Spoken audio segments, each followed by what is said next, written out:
Hello hello hello. नमस्कार दोस्तों, कैसे हो आप? मैं आशा करता हूँ कि आप स्वस्थ होंगे, मस्त होंगे, अपनी तैयारी में व्यस्त होंगे। मित्रों, जैसा कि हम यहाँ पढ़ रहे थे अपनी राजस्थान की समस्त प्रतियोगी परीक्षाओं के लिए, और तो हमने यहाँ कई टॉपिक पहले पढ़ लिए हैं, तो आप सबसे निवेदन है पिछली कक्षा में जाकर उन्हें आप देख सकते हो।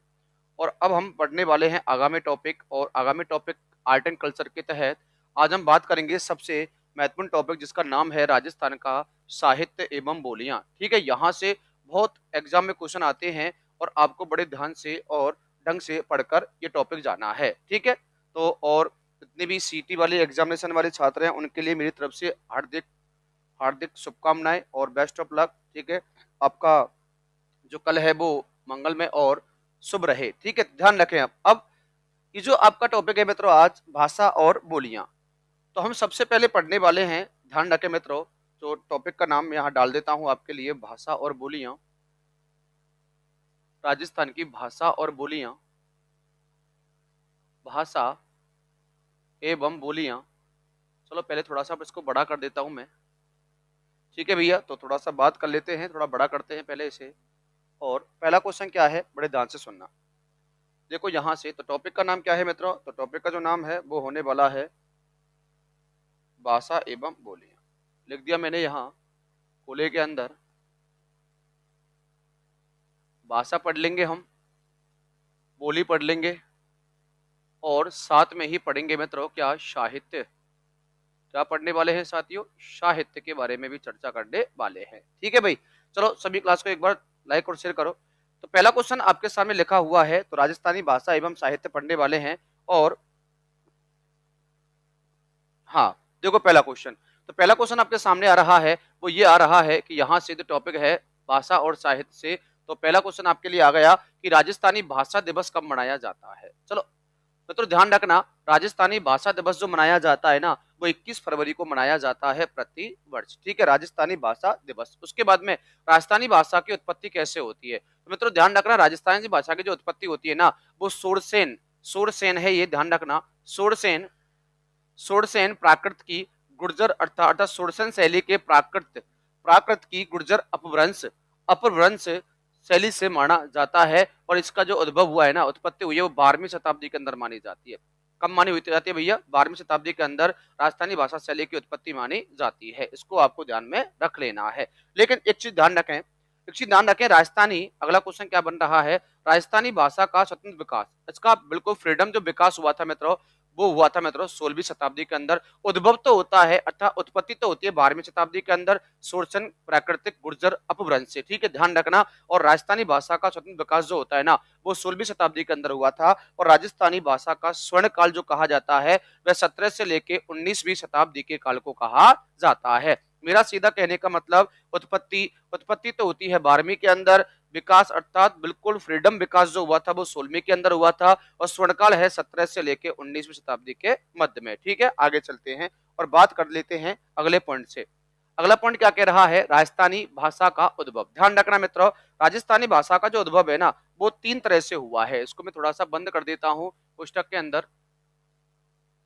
सबसे पहला जो उद्भव है ना, वो हम पढ़ने वाले हैं, और वो क्या पढ़ेंगे, सबसे पहले सूरसेन शैली।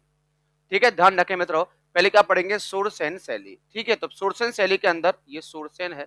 उसके बाद में पहला आ गया, व्यक्ति का नाम है एलपी टेस्टिटोरी। ठीक है, ध्यान रखें, इसने क्या कहा, अर्थात इसने सूरसेन शैली। और सेकंड है मित्रों महावीर प्रसाद शर्मा। तो महावीर प्रसाद शर्मा का संबंध जो है वो सूरसेन शैली से माना जाता है। सीधा कहने का मतलब यह है मित्रों, ध्यान रखना। हाँ जी, देखिए आगे चले।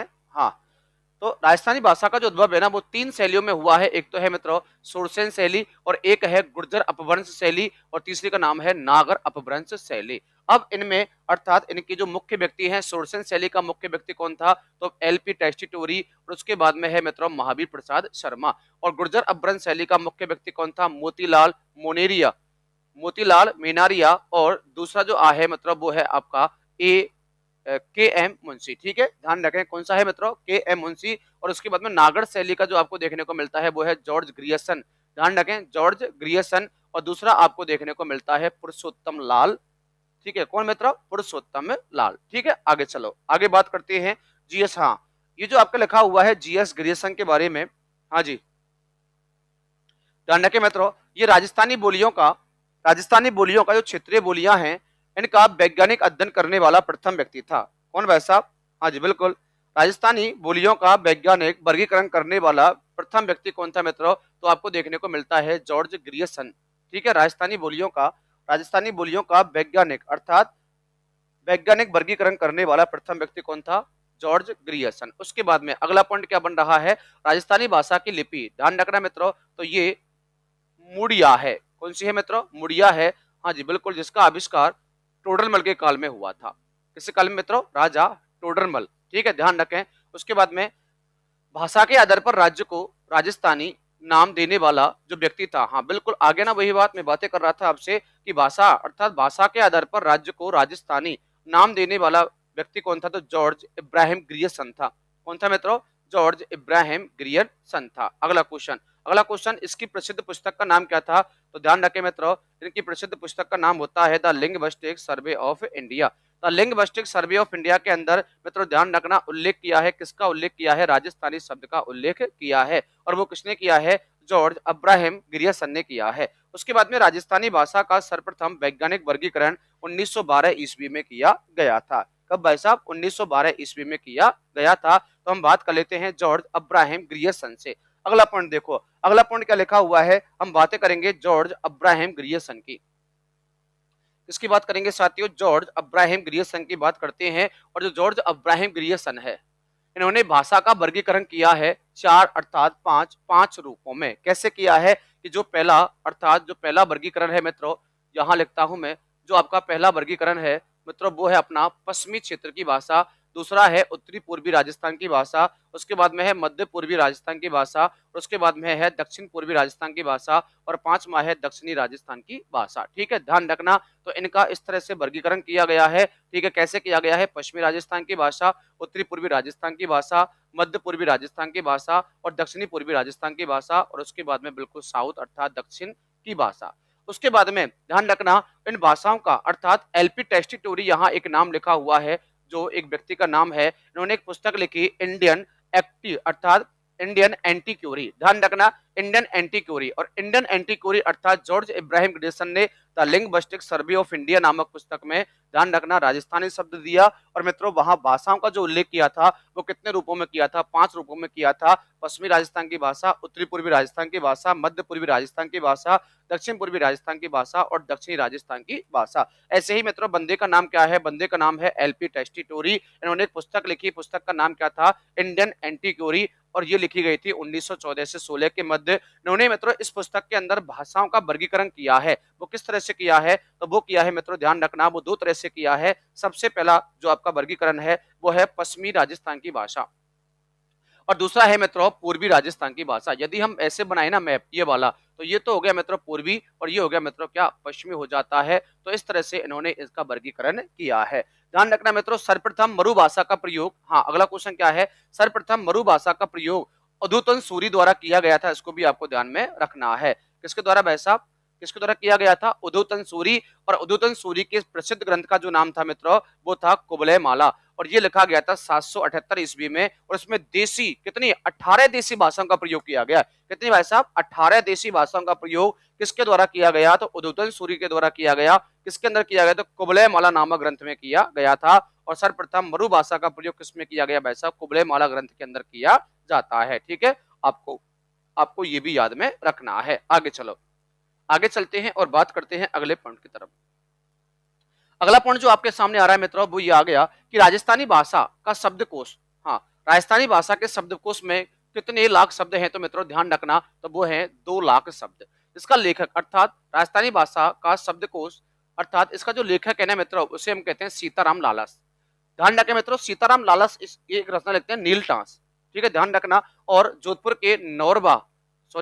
के नैरबा गांव के निवासी होते हैं। और राजस्थानी भाषा का इसे पाडनी कहते हैं। किसे मित्रों? सीताराम लालस को कहा जाता है। किसे कहा जाता है मित्रों? सीताराम लालस को कहा जाता है। और राजस्थानी जुबा की मसाल किसे कहते हैं? सीताराम लालस को कहते हैं। और ध्यान रखना, इन्हें राजस्थान के इंसाइक्लोपीडिया ऑफ, हाँ ब्रिटिश ब्रिटेनिका के ब्रिटेनिका, हाँ बिल्कुल, हाँ, देखो क्वेश्चन क्या बनता है, क्वेश्चन ये बनता है कि सीताराम लालच को राजस्थानी राजस्थानी जुबान की मसाल किसने कहा था, तो वो कहा था इंसाइक्लोपीडिया ऑफ ब्रिटेनिका ने कहा था। ठीक है, ध्यान रखें मित्रों, ये किसके बारे में बात है, सीताराम लालच के बारे में ही बात है।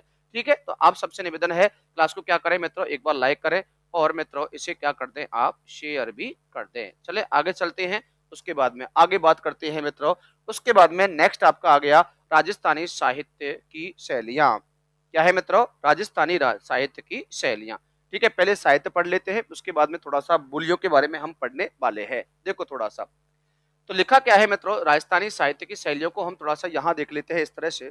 पहला पॉइंट क्या लिखा हुआ है राजस्थान की साहित्य की शैलियों में, कि राजस्थान साहित्य की शैलियां, यहाँ हमने टॉपिक बना दिया, इन्हें दो भागों में बांटा गया है। सबसे पहली है आपकी डिंगल शैली, और दूसरे का नाम क्या होता है मित्रों, उसका नाम होता है पिंगल शैली।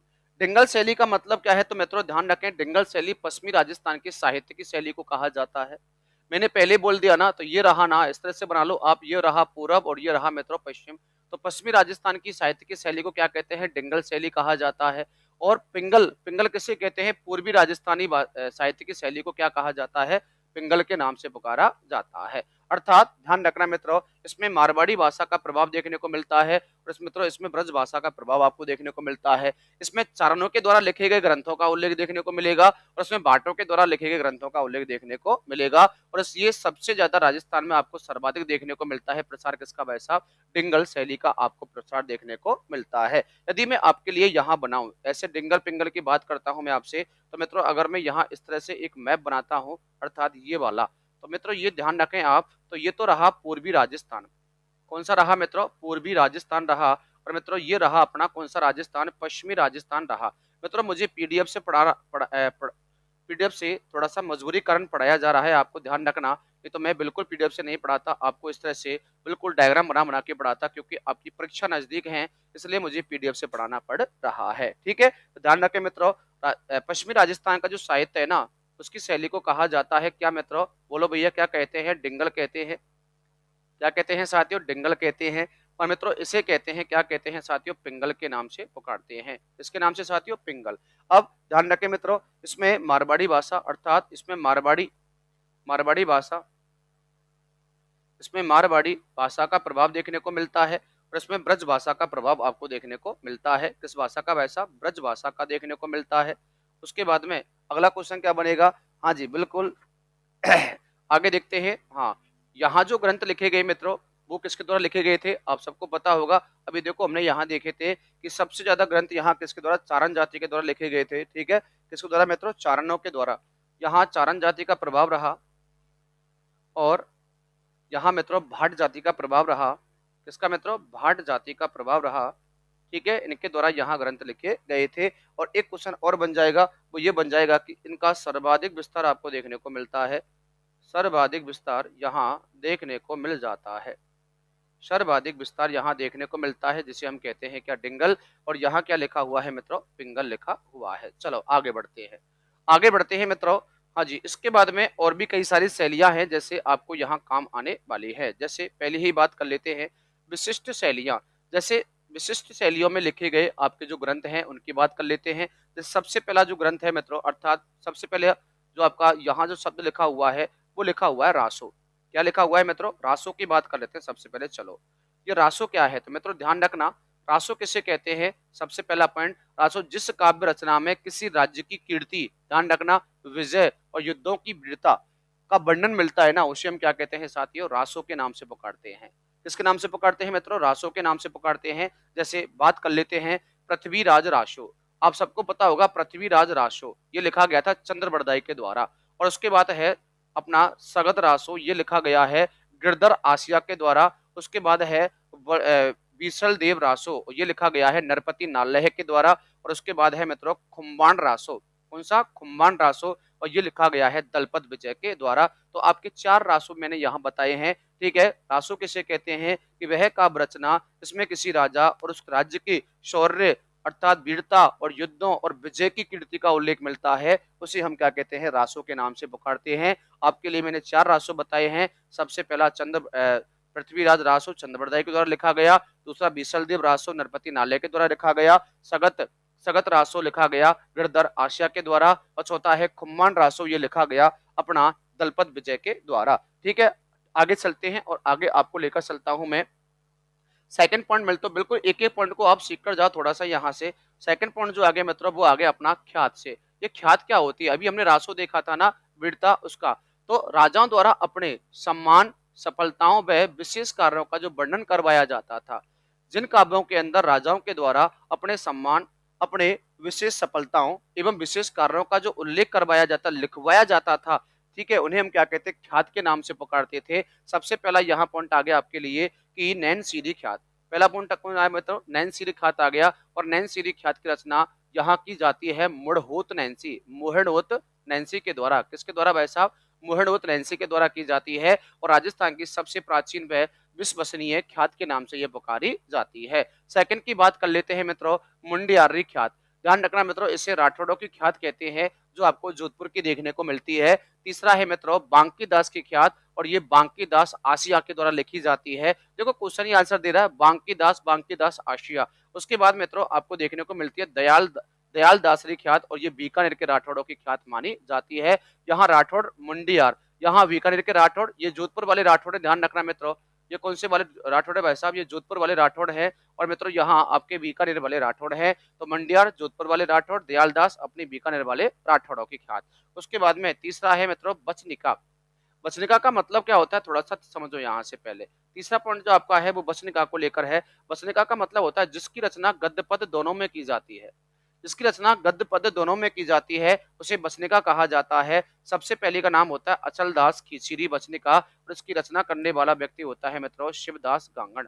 क्या है मित्रों? शिवदास गांगण। ठीक है, ध्यान रखें। अगला है मित्रों राठौड़ महेश दास सूत री बचनिका, और ये लिखी जाती है खिड़िया जग्गा के द्वारा। किसके द्वारा भाई साहब? खिड़िया जग्गा के द्वारा लिखी जाती है। उसके बाद में अगला पॉइंट क्या है मित्रों? अगला पॉइंट आपके लिए आ रहा है, और वो है मित्रों ध्यान रखें अपना विगत के बारे में। ये विगत होती क्या है?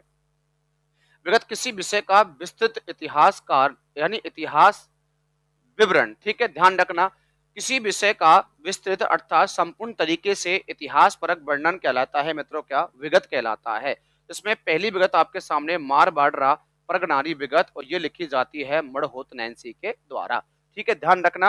अगला पॉइंट क्या है मित्रों? अगला पॉइंट आपके सामने है, अगला जो पांचवा पॉइंट है वो किसको लेकर है? तो वो लेकर है मित्रों वेली को लेकर। किसे लेकर वैसा? वेली, प्राय धार्मिक एवं ऐतिहासिक वर्णन। ठीक है, ध्यान रखना, जो राजाओं के काल में धार्मिक एवं ऐतिहासिक जो वर्णन किया जाता था ना जिन कलाओं का या उन क्षेत्रों का, उन्हें हम बेली कहते हैं। और पहला इसमें पॉइंट लिखा हुआ है, वो लगा हुआ है बेली किशन रुक मणिरी ख्यात, और ये लिखी जाती है पृथ्वीराज राठौड़ के द्वारा। ठीक है, ध्यान रखना। उसके बाद में वेली किशन रुक मणिरी ख्यात, ध्यान रखें सबसे मोस्ट ख्यात है जिसका नाम क्या है मित्रों?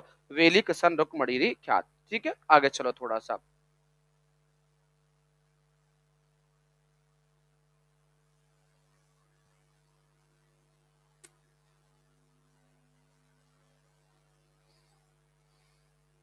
चले बड़े आगे, बिल्कुल आगे चलो।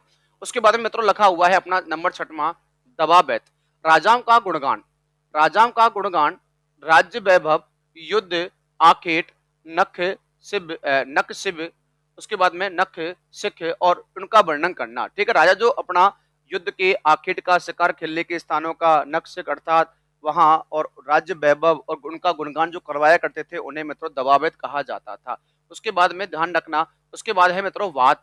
क्या है साथियों? बात लिखा हुआ है। बात कहानी की तरह बात कहना और सुनने की एक विद्या थी। बात यानी कहानी को सुनाया जाता था मित्रों, और उसे कहा जाता था, उसे हम बात कहते हैं। जैसे हमारे गांव में कहते हैं ना, तुम्हें एक बात बताऊं क्या? ठीक है, एक बात सुनाता हूं तुम्हें। तो मित्रों ध्यान रखना, बीरम देव सोनगरारी बात, ये लिखी गई थी पदम नाभ के द्वारा। किसके द्वारा साथियों? पदम नाभ के द्वारा लिखी जाती है। उसके बाद है मित्रों क्या? मरस्या किसी व्यक्ति विशेष की मृत्यु के बाद शोक व्यक्त करने के लिए जो मित्रों लिखी जाती है उन्हें कहते हैं मरस्या। ठीक है, ध्यान रखना। उसके बाद में अगले अगले क्वेश्चन, छोटे छोटे क्वेश्चन आपके लिए आ रहे हैं। जैसे पहला क्वेश्चन जो आपके लिए आ रहा है वो ये आ रहा है मित्रों, थोड़ा ध्यान रखें, यहाँ से नोट डाल दिया मैंने। पहला पॉइंट, भारतेश्वर बाहुबली घोर। यहाँ एक बंदे का नाम लिखा मैंने, ध्यान रखना। इसने ब्रजसेन सूरी अर्थात ब्रजसेन सूरी के द्वारा एक एक ग्रंथ लिखा जाता है, उसका नाम है भारतेश्वर बाहुबली घोर। ध्यान रखना मित्रों, इसे राजस्थान का सबसे राजस्थानी भाषा का सबसे प्राचीन ग्रंथ माना जाता है। इसकी रचना 1168 ईस्वी के अंदर होती है। ये जैन साहित्य है, इसको थोड़ा सा ध्यान रखना। ये कैसा है मित्रों? जैन साहित्य आपको देखने को मिलता है। उसके बाद में सेकंड पॉइंट किसको लेकर है? तो वो है भारतेश्वर बाहुबली रास। यहाँ घोड़ था, यहाँ रास, यहाँ भोड़ था, यहाँ सॉरी, यहाँ घोड़ था, यहाँ रास। ये लिखी जाती है मित्रों क्या? सालीभद्र सूरी के द्वारा। और ध्यान रखना, राजस्थानी साहित्य का प्रथम रास ग्रंथ है। इसका नाम क्या है? भारतेश्वर बाहुबली रास। और यहाँ क्या है? भारतेश्वर बाहुबली घोर। ठीक है, ध्यान रखना। चलते हैं आगे, आगे बढ़ाते हैं मित्रों आपको। और उसके बाद में हम बातें करेंगे राजस्थानी बोलियों का वर्गीकरण। बहुत अच्छी तरह से ध्यान रखें, आपके एग्जाम में आ सकता है। थोड़ा सा आपको ढंग से सीख कर जाना है। ठीक है, ध्यान रखें। तो मित्रों ध्यान रखना, राजस्थानी बोलियों का वर्गीकरण कुछ इस तरह से किया गया है। कैसे किया गया है? तो वो ये किया गया है कि सबसे पहला पॉइंट ये रहा, उसके बाद मित्रों यहाँ, उसके बाद मित्रों यहाँ, और उसके बाद मित्रों यहाँ, और उसके बाद मित्रों यहाँ। आपसे क्वेश्चन पूछा जाएगा कि मारवाड़ी, मारवाड़ी जो बोली है ना, मारवाड़ी बोली की अर्थात इसकी उपबोली कौन कौन सी है?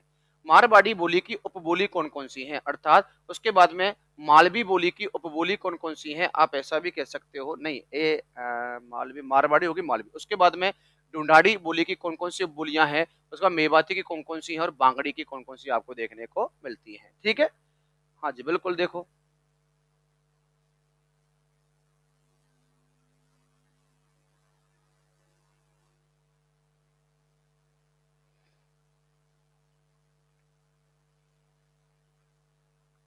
चलो बात करें, थोड़ा सा बात कर लेते हैं मित्रों। चलो यहां से बात करते हैं। जैसे पहला पॉइंट क्या लिखा हुआ है, सुनना बड़े ध्यान से। पहला पॉइंट लिखा हुआ है, मैंने यहां पॉइंट बना दिया मारवाड़ी। और यहां मैं पढ़ने वाला हूं मारवाड़ी की उपबोलियां। और मारवाड़ी जो भाषा है ना या बोली है, उसकी उपबोली कौन कौन सी है? तो मित्रों आपको देखने को मिलेगा, सबसे पहले का नाम क्या है? शेखा बाटी। ठीक है, नंबर लिखता हूं मैं यहाँ। नंबर पहली शेखा बाटी, दूसरी बोलो दातकी, तीसरी देवड़ा बाटी, चौथी गौड़बाड़ी, पांचवी खेराड़ी, छठवीं थली, सातवीं नागौरी, आठवीं बांगड़ी, नौवीं मेवाड़ी, 10वीं बीकानेरी, और 11वीं मालवी, 12वीं नेवाड़ी, 13वीं रागड़ी, 14वीं सोडवाड़ी, और 15वीं पाटवी, 16वीं रतलामी, और 17वीं मित्रों उमठ बाटी। ये सभी की सभी आपको देखने को मिलती हैं। वो किसकी देखने को मिलती हैं साथियों? तो वो देखने को मिलती हैं मारवाड़ की या मारवाड़ी भाषा की या उसकी उप बोलियां। उसके बाद में सेकंड है मित्रों ढूंढाड़ी। ढूंढाड़ी की उपबोली कौन कौन सी देखने को मिलती है? ढूंढाड़ी की उपबोली कौन कौन सी देखने को मिलती है? तो सबसे पहले ध्यान रखें मित्रों आपको राजा बाटी, दूसरी है चौरासी, तीसरी है तोरा बाटी, चौथी है काठेड़ी, पांचवी है नागरचोल, छठवीं है किशनगढ़ी, सातवीं है अजमेरी, और आठवीं है कौन सी मित्रों? अपनी आपको देखने को मिलती है हारडौती। कौन सी देखने को मिलती है? हारडौती। उसके बाद में मेवाती की उपबोली कौन कौन सी देखने को मिलती है? तो आपको देखने को मिलती है राठी, मेहण और कठेर। राठी, मेहण और कठेर। कौन से साथियों? राठी, मेहण और कठेर। ये आपको देखने को मिल जाती है किसके साथियों? तो ये देखने को मिल जाती है, बिल्कुल आपको देखने को मिल जाती है मेवाती की। उसके बाद में हम बातें कर लेते हैं थोड़ा सा, हाँ आगे चलो, थोड़ा सा हम बातें कर लेते हैं कि मारवाड़ी। हाँ उसके बाद में मित्रों यहाँ है बांगड़ी। उसके बाद नाम क्या है मित्रों? बांगड़ी आपको देखने को मिलती है।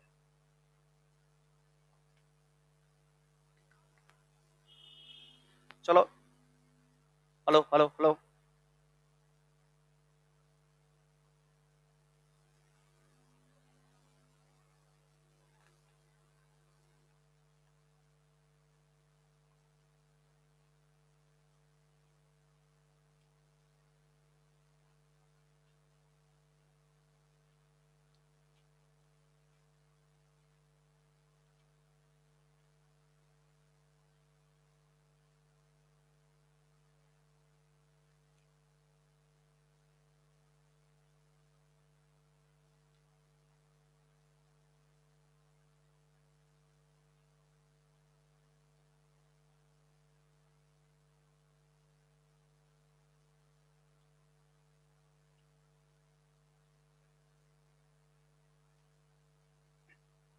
हाँ जी चलो भैया आगे बात करते हैं।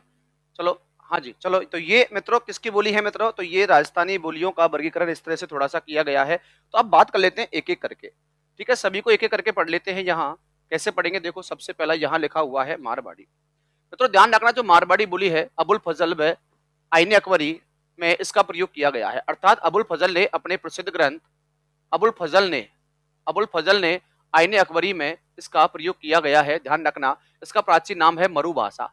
ये राजस्थान की मरु भाषा होती है, इसका नाम क्या है मित्रों? मारवाड़ी। उसका साहित्यिक रूप क्या कहलाता है? डिंगल कहलाता है। और पहला पॉइंट, अगला पॉइंट क्या बनेगा मित्रों? ये बनेगा राजस्थान में सबसे प्रधान व मानक बोली है जिसका नाम क्या है? मारवाड़ी। और अगला है कि साहित्य व विस्तार की दृष्टि से सबसे बड़ी बोली मानी जाती है कौन सी? मारवाड़ी। उसके बाद में अगला पॉइंट क्या बनेगा? इसका विशुद्ध मारवाड़ी आपको जोधपुर के अंदर देखने को मिलती है। इसका जो क्षेत्र है मित्रों वो जोधपुर है, जैसलमेर है, बीकानेर है, पाली है, जालौर है, सरोही है, नागौर है। उसके बाद में बाड़मेर में आपको ये देखने को मिल जाती है। ठीक है, आगे चलते हैं और आगे बात करते हैं। सेकंड का नाम है मित्रों यहाँ मारवाड़ी। ठीक है, हाँ जी, देखो थोड़ा सा, उसके बाद में देखो थोड़ा सा, हाँ अगला पॉइंट क्या लिखा हुआ है मित्रों? तो वो लिखा हुआ है, देखो हाँ, मारवाड़ी बोली में जो भी आपके लिखे गए ग्रंथ हैं, जैसे बात कर लेते हैं मारवाड़ी बोली में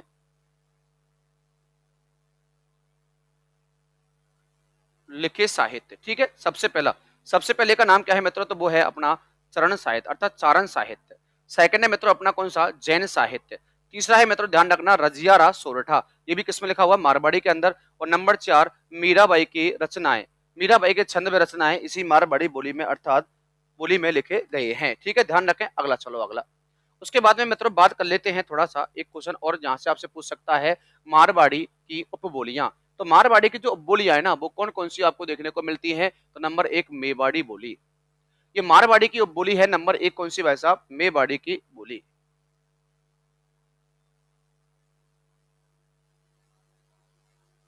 चलो बात करें भाई नंबर 1 मेवाड़ी बोली। सबसे पहला बिंदु क्या आएगा मित्रों मेवाड़ी बोली के अंदर? तो वो ये आएगा कि राजस्थान की दूसरी सबसे महत्वपूर्ण बोली जिसका नाम क्या है मित्रों? मेवाड़ी। इसका प्रमुख क्षेत्र है मेवाड़, उदयपुर, चित्तौड़, राजसमंद और भीलवाड़ा। उसके बाद महाराणा कुंभा के नाटक इसी बोली के अंदर लिखे गए हैं। उसके बाद में नंबर दूसरा है शेखावाटी। शेखावाटी मारवाड़ की व ढूंढाड़ी का प्रधान अर्थात इसमें दोनों का मिश्रण देखने को मिलता है, मारवाड़ी का देखने को मिलता है, ढूंढाड़ी का देखने को मिलता है। इसका नाम क्या है? शेखावाटी। इसका क्षेत्र है सीकर, झुंझुनू और चूरू। उसके बाद में तीसरा है मित्रों क्या? ढाकड़ी।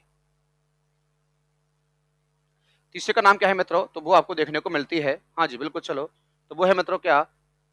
ढाटकी। ठीक है, क्या है साथियों? ढाटकी है। अब ढाटकी जो बोली है ना ये मित्रों जैसलमेर में बाड़मेर में बोली जाती है।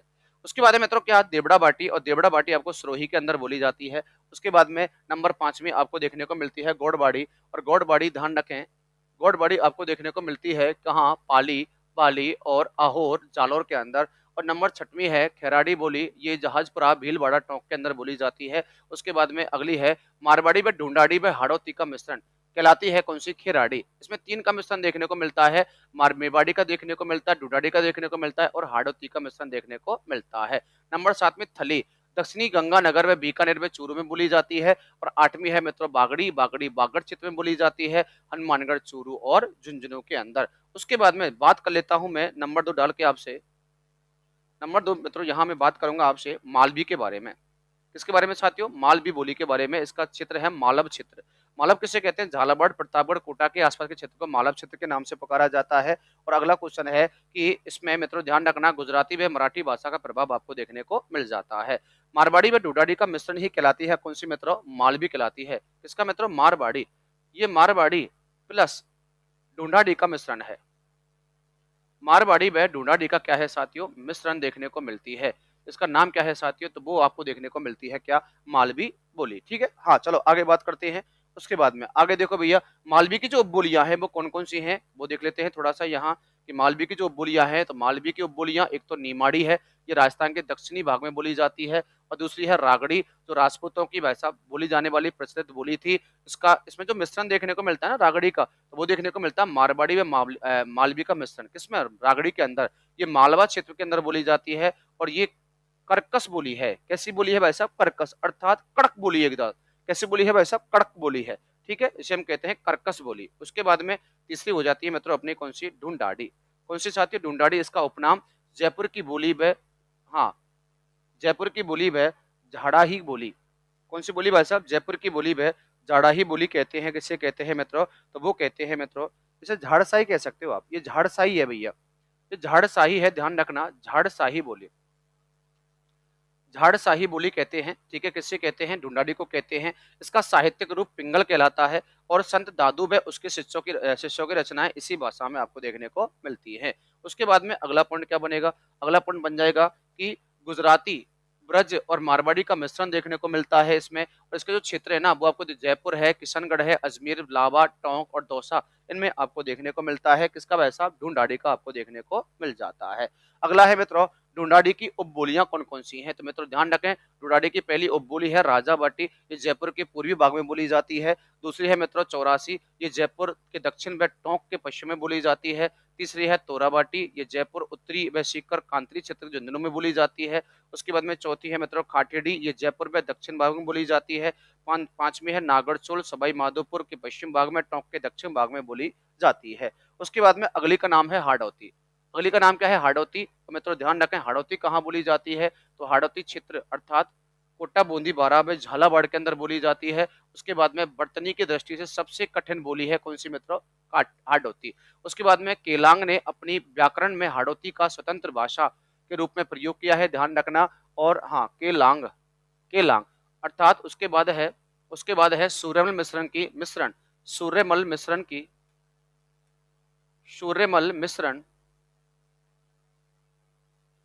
रचनाएं भी इसी बोली में आपको देखने को मिल जाती है।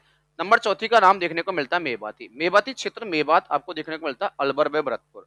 ये ब्रज भाषा का प्रभाव देखने को मिलता है और पश्चिमी हिंदी व राजस्थानी भाषा के मध्य सेतु का कार्य करती है।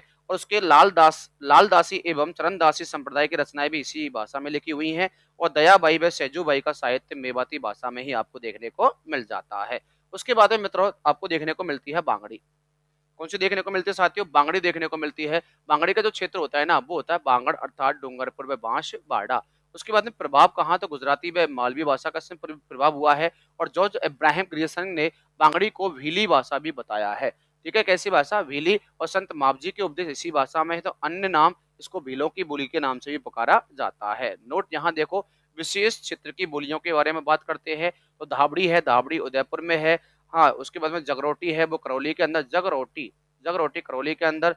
अहिर बाटी मित्रों आप सबको जानते हैं, कहाँ मित्रों बोलो, अहिर बाटी या हीरा बाटी व राठी बोली, ठीक है, राठ क्षेत्र अर्थात राठ क्षेत्र में आपको देखने को मिलती है, ठीक है, हाँ बिल्कुल।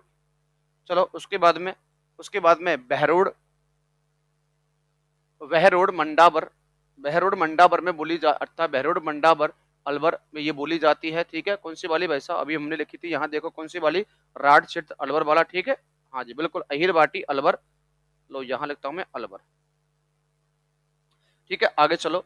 उसके बाद में यहाँ इसे अली बख्शी ख्याल अहिर बाटी अर्थात अली बख्शी ख्याल है ना वो अहिर बाटी में ही लिखी अर्थात गाई जाती है। उसके बाद में अगला पॉइंट देखो भाई साहब, अगला है माल खिराड़ी, ये मालपुरा टोंक में बोली जाती है। पंजाबी हनुमानगढ़ व गंगानगर में बोली जाती है। ब्रज बोली भरतपुर व धौलपुर के अंदर बोली जाती है। तो मित्रों ये क्या है, तो हमने आज यहाँ देखा थोड़ा सा भाषा एवं साहित्य के बारे में थोड़ा सा मैटर, ठीक है, तो ध्यान रखें। उसके बाद में मित्रों ध्यान रखें आपका, बिल्कुल बिल्कुल, चलो सभी साथियों को क्लास को लाइक करें भैया, सभी साथी क्लास को एक बार लाइक कर दें, चलो।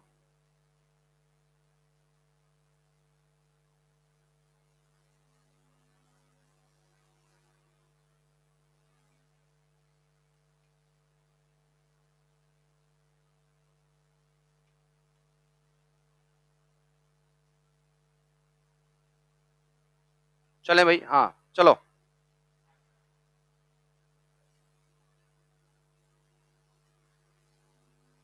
मैं क्वेश्चन लिखता हूँ आपके लिए यहाँ, क्वेश्चन क्या है सुनना। क्वेश्चन लिखा हुआ है राजस्थान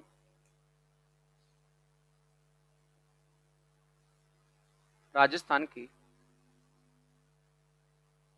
राजस्थान की बोलियों का वैज्ञानिक राजस्थान की बोलियों का वैज्ञानिक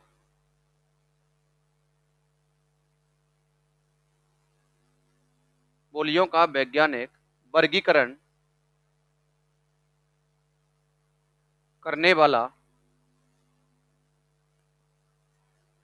पहला